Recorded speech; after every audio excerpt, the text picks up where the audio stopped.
Oh, should we play drums in the Should church? we play drums in church or anywhere else? Oh, that's an interesting question. Ella White, I don't recall where, Ella White makes a statement. She said, just before the close of probation, there will be a loud form of worship that will enter the church with drums and other instruments making a lot of noise. She calls it, I think, bedlam, which is a lot of confusing noises. She said this will occur in the church. It will come back. It happened in her day in Indiana.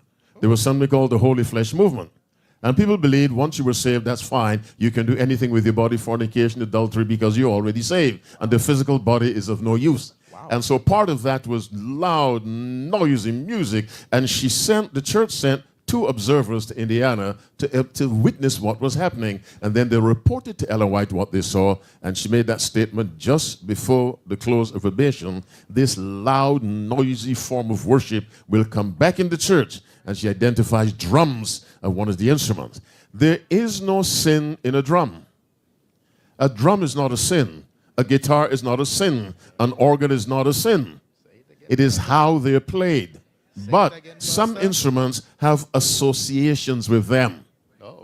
What do I mean by association? It's what I call the law of association. Now, there's a magazine in the United States called Playboy. Ever heard of it? If you haven't, that's fine. Anyway, it's directed at men, and in the middle of that magazine always has a naked woman. For decades, the magazine has been published.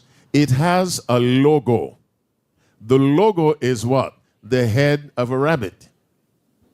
So the women are called bunnies who work for Playboy, the head of a rabbit. Now, God made rabbits on day 6.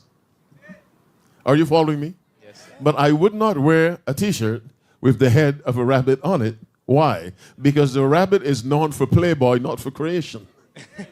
So we have now association. Are you with me?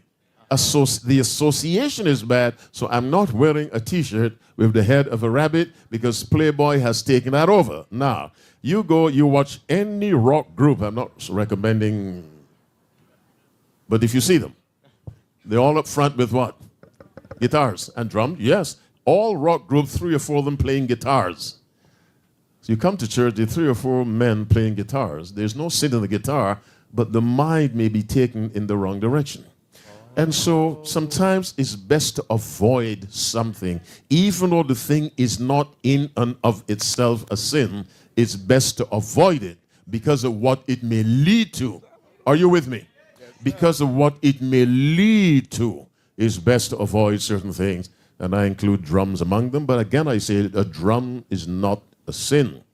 Nor is a guitar or a flute or a trumpet or saxophone. It is a matter of how it is played. But when Ella White made her statement, she identified drums.